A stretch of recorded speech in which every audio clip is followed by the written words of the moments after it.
আমাদের প্রত্যেকের জীবনে এমন একটা করে মানুষ থাকে যে দূরে থাকুক কিংবা কাছে এতটাই আমাদেরকে স্পেশাল ফিল করায় যেন মনে হয় যে এর চেয়ে ভালো কিছু আর হতে পারে না। Hello everyone, good morning. কেমন আছেন সবাই? আশা করছি সবাই খুব ভালো আছেন, সুস্থ আছেন, আর আমরাও বেশ ভালো আছি। আমার আজকের আরও একটি নতুন ব্লগে আপনাদের সবাইকেই স্বাগত জানাই। আজ বুধবার আর এখন সকাল 6:30 মতো বাজে। আর এখন থেকে আমি আমার আজকের ভ্লগটি শুরু করছি। আশা করছি আমার আজকের ভ্লগটি আপনাদের ভালো লাগবে। আর হ্যাঁ বন্ধুরা, ভ্লগটি স্কিপ না করে সম্পূর্ণ দেখার অনুরোধ রইল আপনাদের কাছে। অনেক দিন হয়ে গেল আপনাদের সাথে সকালে চা করাটা শেয়ার করা হয়নি।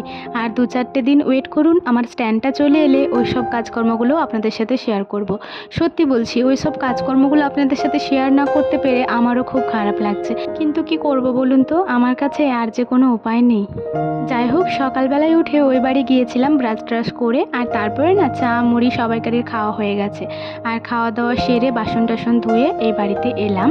আর এসে পরে না ভেতরে যে কুমড়োটা ছিল, খাটের নিচে, আমার রুমটার ভেতরে, তো ওই খাটের নিচের কুমড়োটা বের করে দিলাম। আপনারা তো জানেনই কুমড়োটা অনেক দিন ধরেই আছে, আর কুমড়োটা কাঁচার সময় রাখা হয়েছিল, এখন পুরো পেকে গেছে। তাই মা বলছে যে ওটা বের করে দেবে, ঘরেই ওটা খাওয়া হয়ে যাবে, তো ওটা তো আর হাটে নিয়ে যাবে না বলছে। যাই হোক, সে কারণেই বের করে দিলাম, আর যেদিন হবে সেদিন অবশ্যই আপনাদের সাথে শেয়ার করব। আর এদিকে দেখুন, তারপরে ঘরগুলো একটু ভালো করে ঝাড় দিয়ে নিচ্ছি। প্রথমে আমার রুমটা ঝাড় দিয়ে নিলাম, তারপরে ওই ঝাঁটাটা ঘরেতে রেখে দিলাম, যেহেতু ওই ঝাঁটাটাই করে এই খচখচে জায়গাটা ঝাড় দিলে ওই ঝাঁটাটা তাড়াতাড়ি ভেঙে যাবে। তো সে কারণে আমার রুমটা ঝাড় দিয়ে রেখে দিলাম। আর তারপর দেখুন, নারকেল খাটির ঝাঁটাটা দিয়ে বাড়িটা পুরোটাই ঝাড় দিয়ে নিচ্ছি, আর একদম উঠোনটা পর্যন্ত ঝাড় দিয়ে নেব। তার আগে দেখুন, বারান্দাটাতে যে গাছ বস্তাটা পাতা থাকে পা পোছার জন্য, তো সেই গাছ বস্তাটাও একটু ভালো করে ঝেড়ে নিলাম, তারপর আবার ওখানে পেতে দিলাম।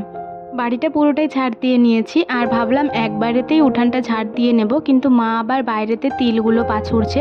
আমাদের যে তিলগুলো বেরিয়েছিল আর কি রোদে শুকানোর পরে, তো সেগুলো একটু পাছুড়ে নিচ্ছে।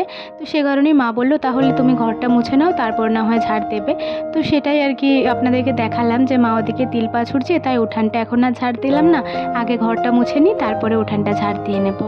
আমাদের গ্রামের মানুষদের কাজের অভাব নেই, একটা কাজ করলে আরও একটা কাজ কোন দিক থেকে যে চলে আসবে ধরতেই পারবেন না। আর একটা কথা কি জানেন তো, গ্রামে যেমন কাজের অভাব নেই, ঠিক তেমনই কাজের মানুষেরও অভাব নেই। এখানকার মানুষ প্রচণ্ড পরিমাণে পরিশ্রম করতে পারে, যেটা করার কথা হয়তো আমরা কখনো ভাবতেও পারবো না। সত্যি বলতে ওনারা যে এই বয়সেও এত এত পরিশ্রম করতে পারে, এটা দেখে আমি অবাকই হই। আমার তো এত কম বয়স, এতেই যখন আমার একটু বেশি পরিশ্রম হয়ে যায়, প্রচণ্ড ক্লান্তি লাগে আর আমার শরীর অসুস্থ হয়ে যায়, কিন্তু ওনারা যে এখনও পর্যন্ত কোনো রকম অসুখ বিসুখ ছাড়াই এই কাজকর্মগুলি করতে পারছেন, এটা খুবই আশ্চর্যকর ব্যাপার। যাই হোক, আমার রুমটা মুছে নিলাম, তারপর রুমের সামনেটাও একটু মুছে নিচ্ছি। আর আজকে না বারান্দাটাও অর্ধেকটা মতো মুছে নেব, কারণ আজকে হচ্ছে পঞ্চমী পুজো, তো মা ওই জন্য এখানে পুজোর যে বাসনপত্রগুলো ওগুলো সমস্তটাই রাখবে, তো সে কারণে আর কি অর্ধেকটাই মুছে নেব। আর আজকে তো বুধবার, পরের দিন আর কি বৃহস্পতিবারে তো পুরো ঘরটা মোছা হবে, সে কারণে আজকে আর পুরো বারান্দাটা মুছলাম না, এই অর্ধেকটা মতো মুছে নেব, এতেই মায়ের অনেক হয়ে যাবে বাসনপত্র রাখা। আর তারপর দেখুন, এখানটাও আজকে অনেকটা মতনই মুছে নিয়েছি, আর সিঁড়িগুলো ভালো করে এরপর ধুয়ে নেব। বারান্দাতে যে দড়িটা রয়েছে ওখানে দেখলেন কত রকমের জামা কাপড় হয়ে গেছে, জামা কাপড়গুলো প্রচণ্ড পরিমাণে এলোমেলো হয়ে গেছে। তো আমি ভাবছি যে একটু গুছিয়ে রেখে দেব, কিন্তু আর সময় হচ্ছে না, সময় হলেও আর কি গরমের কারণে আর ইচ্ছা করছে না, মনে হচ্ছে থাক পরে করব, আর পরে পরে করে ওটা আর হচ্ছে না। তবে দেখি আজকে না পারলেও পরের দিনকে এটা ভালো করে গুছিয়ে দেব। আর আমার হাজব্যান্ড তো আর কদিন পরে আসবে, তো ও আসার আগে অবশ্যই ওই জায়গাটাও সুন্দর করে গুছিয়ে রাখবো, যাতে ও এসে পরে ওর একটু ভালো লাগে যে সমস্ত জায়গাটায় গোছগাছ করা রয়েছে। ওই মানুষটাকে হাসি খুশি আর রিল্যাক্স দেখতে আমি প্রচণ্ড পরিমাণে ভালোবাসি, কারণ ওই মানুষটাই আছে যে বিয়ের পরে আমাকে এতটা আগলে রেখেছে, যেখানে একটা অচেনা অচেনা পরিবারে এসেও আমার একদম অচেনা লাগে না। ওই মানুষটা যখন থাকতো আমার কাছে তখন তো আলাদাই একটা ব্যাপার, তবে ও যাওয়ার পরেও হয়তো ওর কারণেই আমাকে কেউ কিছু বলে না, আর আমাকে প্রচণ্ড পরিমাণে সবাই ভালোবাসে।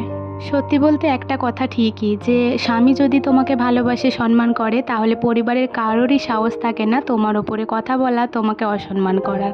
আর আরেকটা কঠিন সত্য হচ্ছে যে তোমার স্বামী রোজগার না করলে তোমাকে কেউ বুঝবে না, আর তোমার স্বামী যদি রোজগার করে তোমাকে সবাই ভালোবাসবে, সবাই সম্মান করবে। আর এই কথাটা আমরা মানি কিংবা না মানি, এটাই হচ্ছে আমাদের জীবনের সবচেয়ে কঠিন সত্য। এদিকে দেখুন আপনাদের সাথে কথা বলতে বলতে আমার উঠানটা পুরোটাই ঝাড় দেওয়া হয়ে গেল, আর তারপরে বালতির মধ্যে নোংরাগুলো কুড়িয়ে রেখে দিলাম, আর যে ঝাঁটাটাই করে ঝাড় দিলাম ঝাঁটাটাও একটু ধুয়ে রেখে দিলাম। আর তারপর দেখুন কলপাড়ে হাত পাগুলো একটু ভালো করে ধুয়ে নিচ্ছি, আর কলপাড়েতেই না একটু জলও খেয়ে নিলাম। প্রচণ্ড জল তেষ্টা পাচ্ছে এখন, এত গরমে দেখতেই পাচ্ছেন আমি কী পরিমাণ ঘেমে গেছি।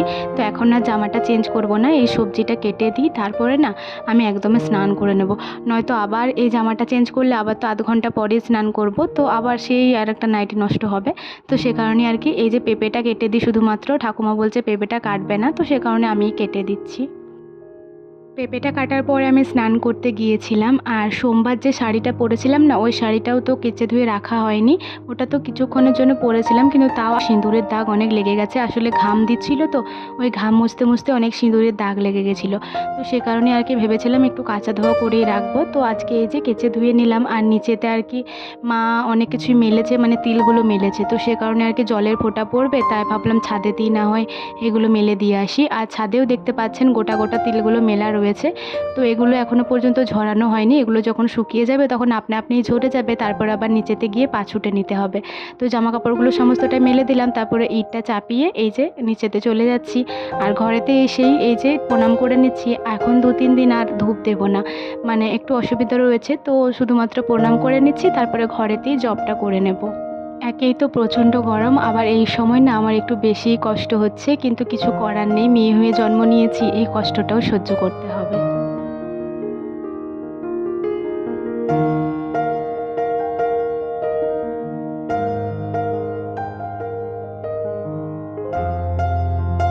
এই মুহূর্তে অনেকটাই সময় পার করে ফেলেছি, এখন সন্ধ্যা হয়ে গেছে। আর সন্ধ্যাবেলায় না অল্প করে চিকেন এনেছিল, মানে 500 গ্রাম মতো। আমাদের ঘরে যেহেতু এতগুলো লোক, মিনিমাম 1 কেজি নিয়ে আসতে হয়, তাহলেই একটু ভালোভাবে হয় আর কি ভাগটা, কিন্তু 500 গ্রাম নিয়ে এলে একটু কমই হয়ে যায়, কিন্তু তবুও নিয়ে আসা হলো, কারণ আজকে না আমার মিষ্টু সোনার জন্মদিন।